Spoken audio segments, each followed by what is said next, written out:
Good morning. You listen to FloorDaily.net, and I'm Kim Parr. I'm at the Atlanta airport, and I've just run into Lew Migliore with LGM and Associates. Lew, how you doing? Good, Kemp. How are you? There's no telling who you run into in the Atlanta airport, is there? Right. It could be anybody, famous or infamous. Yeah.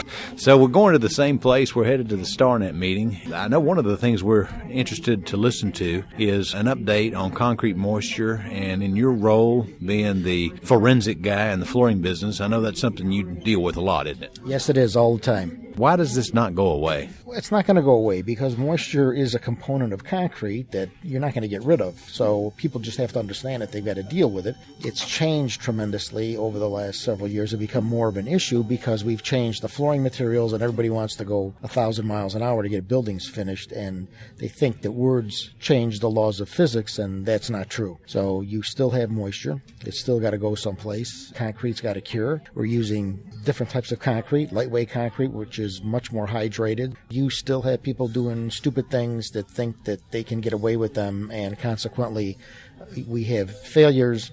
And then we have technologies that people believe will work that sometimes do and sometimes don't.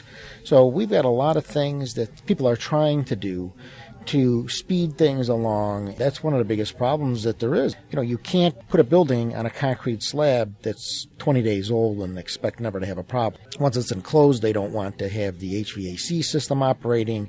When you start operating that, you have other issues, vapor retarders underneath the slab. There's just a multitude of issues. Everybody's trying to develop things that'll work with the problems and not trying to eliminate the problem. And a lot of the floor cover materials that are going down today, sheet goods, luxury vinyl tiles glued to the substrate, impermeable, don't allow moisture to pass through, so everything's percolating underneath the material and something's got to give. So even a 20-year-old slab, and you talked mostly about green slabs, that's a big problem, people trying to get on the floor before they're ultimately cured, but even a 20-year-old slab sometimes can have moisture problems, right? Oh, we've got one right now that's 60 years old, and we have catastrophic failure on it. And when I went up to look at it and sat down with people, asked, what made you think that what you were doing here was going to work? And asked about the spec. Do you have an architect write the spec? Well, we used the manufacturer's spec, the manufacturer of the flooring material that they use spec, and I looked at the spec, and it's like, they tell you not to do things that you did. So how did you think it was going to work? And apparently they didn't read past the first paragraph because everything was further down in it. So yeah, you can have moisture in all slabs. What are some of the other reasons that you go to this StarNet meeting? I mean, obviously it's 172 of the industry's commercial contractors. There's a lot of talent up there. What do you normally get out of it?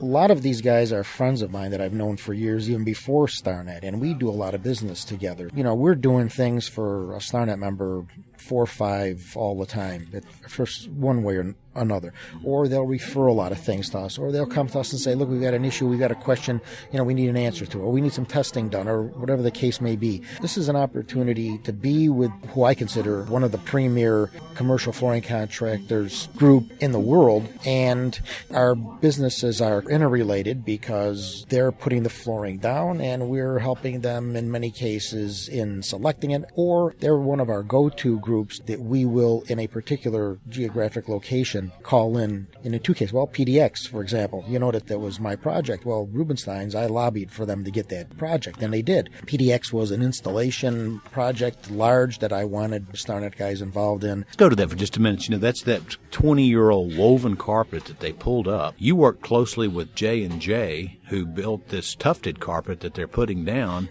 and the Port Authority in the airport is hoping that this product will last just as long. So that'll be an interesting case study, won't it?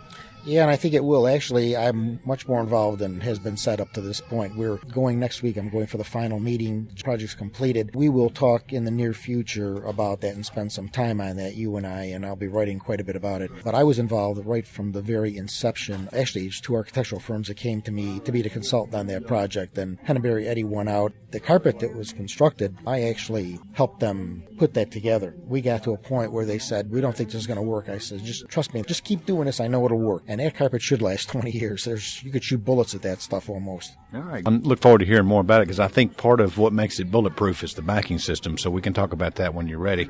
Let's talk about installation. That's a big topic in the October issue of Floor Focus. I've devoted almost all of my editorial to it. We've got the CRI 104, 105 that's just come out. We've got the certified flooring installers that now are owned by the WFCA. They're having a meeting in the near future in Dallas. Talk a little bit about what's going on there. This is a very touchy subject to me because it really upsets me that you have a product that is worth nothing until it's properly installed. And then you have people that are selling the product who are complaining about the fact that, we're going to have to raise our prices to cover the costs and, installation is going to cost more. Well, they've been beating the installers up for years.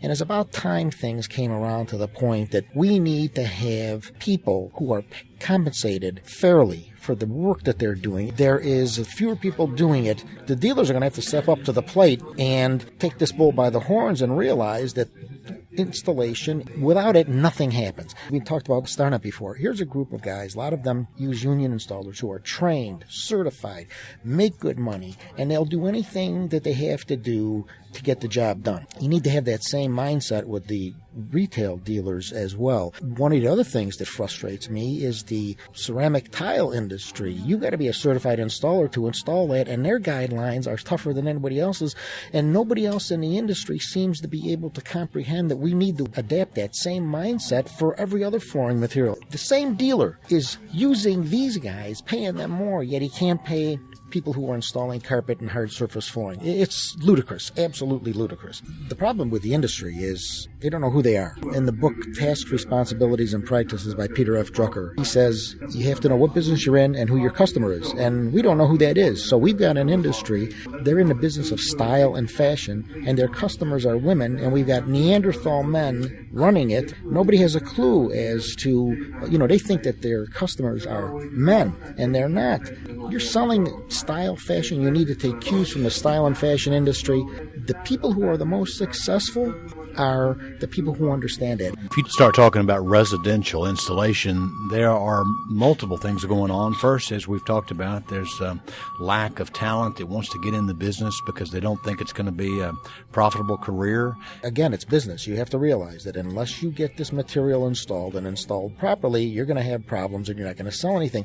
And a consumer doesn't know what the cost of labor is supposed to be. They don't even know what the cost of the material is supposed to be. You'll hear the argument, Home Depot, they don't get as much money and everything else. Yes, they do. It's built into the cost of the material. And if you really go out and price this, I went out and did a study on big boxes and independent retailers, and it turns out that the independent guys were less expensive overall than the big box, and it was a better experience. I've got a friend of mine runs a high-end operation. They built the Home Depot right in front of him. It's the best thing ever happened to him. And you'll hear that from a lot of guys who are right next to Home Depot. All right, well, just one last question. The new 104, 105 standards have just come out. The S600 was issued earlier this year.